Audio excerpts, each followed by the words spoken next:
YouTubers, it's me and back again. Today we're going to be having a look at a scooter that's been dropped off at my unit. Customer says that he left it outside in the rain. It was always sitting outside, it had a waterproof cover on it. Wind blew it away, of course Scotland, a lot of rain. So they don't know how long it's been sitting out in the rain, but everything was soaking. So what I usually tell people before they bring anything to me is disconnect the battery is a number one for safety reasons, so because water and electrics do not go on. Then put it in a warm room for a couple, 2 or 3 days. It dries out and it will work again. It may or may not work again. Usually 9 times out of 10, if it's dried out, it will work again. Anyway, it didn't work, so he decided to save himself some money. And this is how I got it. Battery's taken off. He says the battery box was flooded and it's dried it out, still wouldn't work. Dismantled this to see if there was anything wrong in here. Hopefully, all the screws are in here. And the ignition key as well, so that's quite handy. So the aim of the game here is to go through what to check. The most important thing to do is if ever anything gets wet, is disconnect the batteries. These particular batteries are inside a battery box, a little bit of pain. You've got to undo the battery box, then dismantle the batteries, dry everything out, and then you can put them back together again.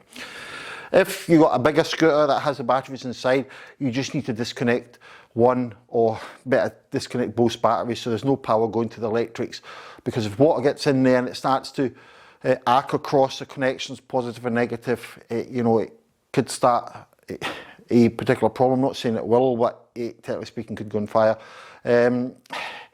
Always look on the positive side, but if it gets wet, it's no good. So we're going to be checking out how to do what to do. So the first thing you will do is disconnect the batteries, put it in a nice warm room for a couple of days. And then what we do, if it still doesn't work, we'll go through the procedure of checking one bit at a time and the right sequence to check what on the product itself. Now, the first one we need to check is, do we have battery?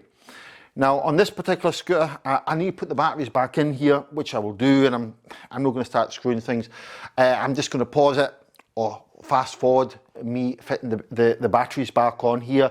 What I will be doing inside here is checking all these connections in here. Let me get some light on the subject.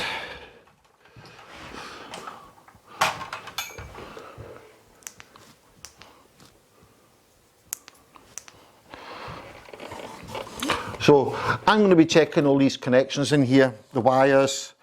This is your thermal circuit breaker. Okay, I'm checking for corrosion. Charging socket, when I put the batteries in here, I'm going to check to make sure that I do with outside terminals get my voltage, which is important. Plus on top of that, because you fit this on the GoGo Elite's base, we need to make sure that we're getting voltage coming out of these connectors here, because that then plugs into the wiring loom of the scooter and then goes to the power module, which eventually then goes over to the tiller and the motor and the electric brake.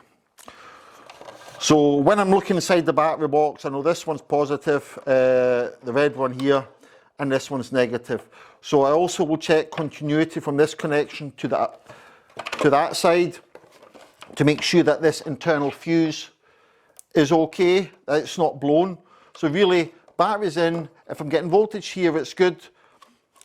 And then if I get voltage on the out two side ones, that's good as well. So the voltage that you'll be looking at is anything between 24, that's when they're flat, 24.4 volts, right up to 26 volts when they're charged. So what I'm going to do now is I'm going to throw the batteries in there and see how we get on.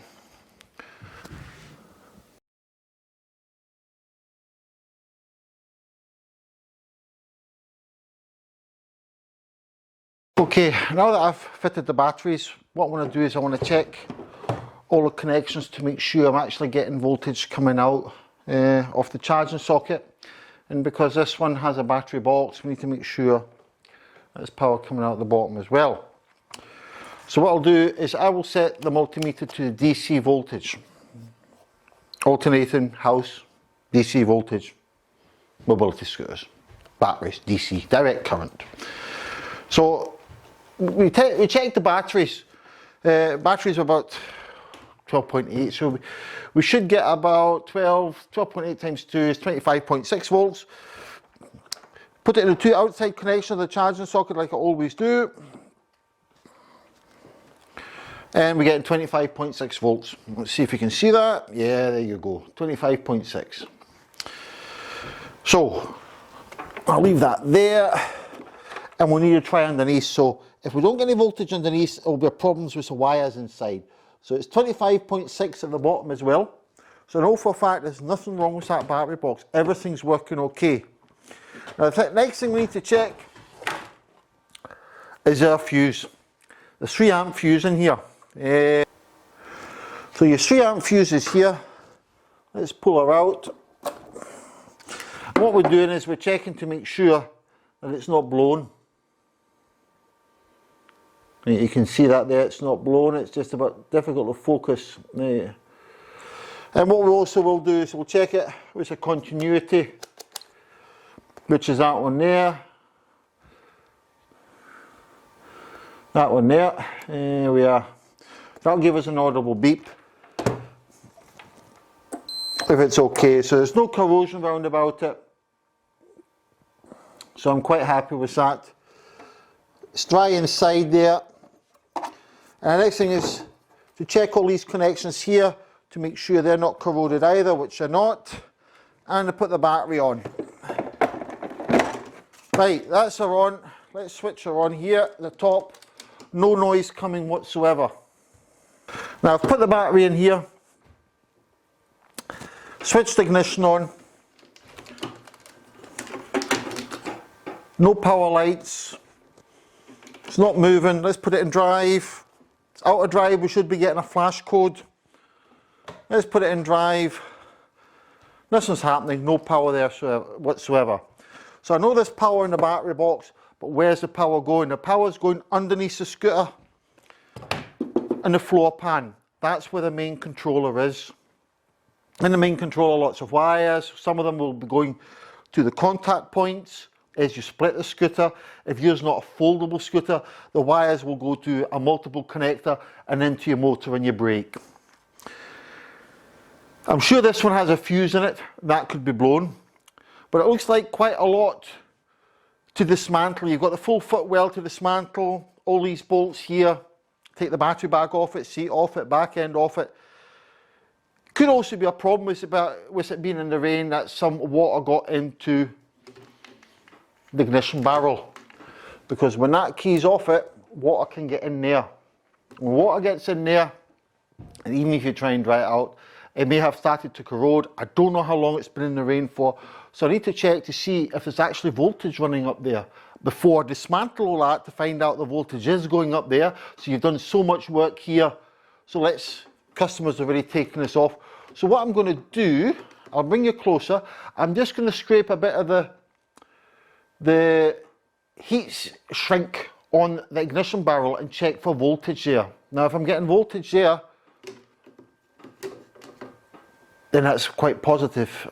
I have a funny feeling there isn't, but hey ho, we'll need to try this before I spend half an hour dismantling the base to then find out that's a problem. That takes me 2 minutes to do that. So I'll bring you a little bit closer. So this is your ignition barrel. And your ignition key. Now I can see, when I look at this, usually the key would go in, the key's definitely bent. Key usually goes in that way. As you can see, it's bent. So what I'm going to do, I've taken all these wires off. I technically speaking don't need to take these off here, which I think it's easier getting in with my multimeter in here. But I could do, if I got something very fine, is to put in the opposite side, where are we, red and brown in this connector onto the wiring loom up here. I don't know, see that's your main, it will be big enough. Let's have a look.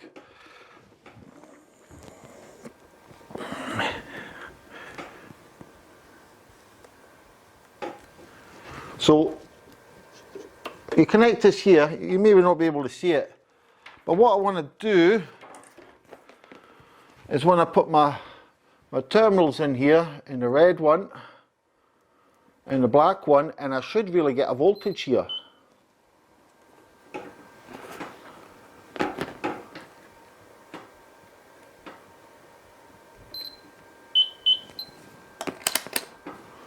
Where are we?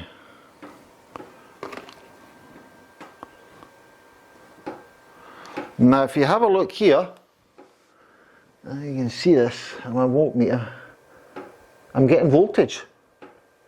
So there actually is voltage going all the way through the main controller up to here. But it's no switching on. So it could be an issue with the ignition barrel.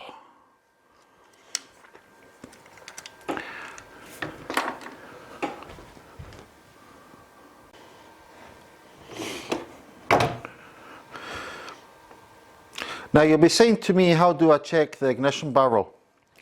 Again, I've got my multimeter here.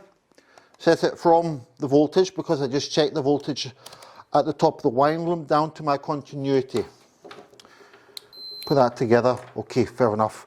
We know we've got continuity. So what I'm going to do is I'm just going to slightly take back a bit of the heat shrink so I can get the terminal in there.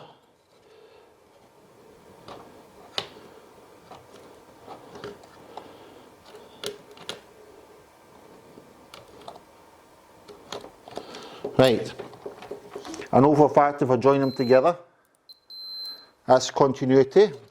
Is it on, off, on? What we do is we put them across these two terminals here, and we should hear a continuity, but we're not. So that kind of tells us there's a problem with the ignition barrel. So let's get another ignition barrel, then I'll show you, I'll test a new one and show you that one. Now this has me got a new ignition barrel here.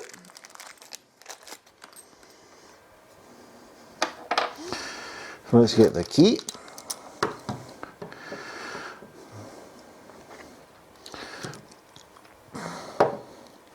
So it's that connection and that connection compared to one. If you're dismantling yours, take a picture before it. So let's put continuity, let's try a continuity test without putting the key on it.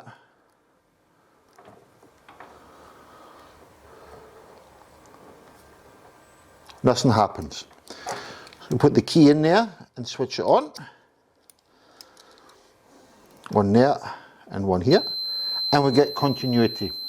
You can hear that noise, telling you it's working fine. Go back on here. This piece of metal here and here. So we put that back on there. Nothing. Nothing at all. I just touched that there when I was going over, but no continuity there. So what's actually happened is water's got in there and stopped continuity. So now what I need to do is change the ignition barrel over, and hopefully you've seen me solder plenty of stuff before, so I'm not going to show you how to solder it, and we'll just fast forward it and then we'll go from there. I'll stick it on along those pliers in there. We'll slacken that off. Need to watch all these wires a bit at a time.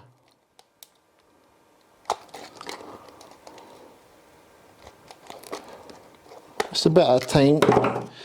I like putting a bit of silicone round about there when I'm finished. Take these wires off. I'll do that with my soldering iron.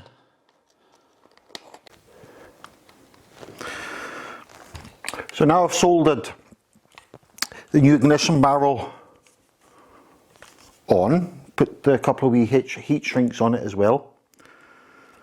So what we need to do now is put it on the scooter and see how we're going. So I always recommend people that have not done this is to take pictures of what you're doing so you know what connector goes where. This one only has 3 and they're all colour coded, so I'm alright with this one. It's an easy one. Right, so let's get the key. Right, audible beep telling us a problem slightly. Count the beeps, telling us We're in manual. Let's switch it on. Oh. Press the tiller to go forward, tiller to go back, and you can hear the brake clicking on as well. So I'm quite happy with that. I think we'll bend the key back for the customer. So hope this video, short video this one, of having a mobility product in the rain, give you a wee insight of what to look for. Always disconnect the batteries first, put the scooter in a warm room, etc. And follow the wires down to where they should go, and of course, ignition switch, quite handy. We have these, we can sell you these if you need them. This type of key, which we call is arthritic key, is quite handy with this particular model, because if rain goes on it, it comes over the top of it, rather than this key here, water would just go straight into it. Okay, as you can see, replacing the ignition barrel has solved the problem. This particular customer had dismantled the whole scooter, actually bought a set of batteries because he thought it was the batteries because he wasn't getting any power. So he had to take those batteries back, and it was actually lucky that they took it back. So if you have any questions or what else to look for, or have I missed anything out? If I did, it wouldn't have worked. I would have gone elsewhere. I would have followed the wiring back to the main controller, which I'm glad I didn't have to do, because it's quite a big job lying. But again, if you do anything, take pictures before you dismantle things. I'll put this back together, charge the batteries up to make sure the customer gets it back fully charged. So again, thank you very much for watching, and hopefully you'll be watching the rest of the videos that's to come. You take care now.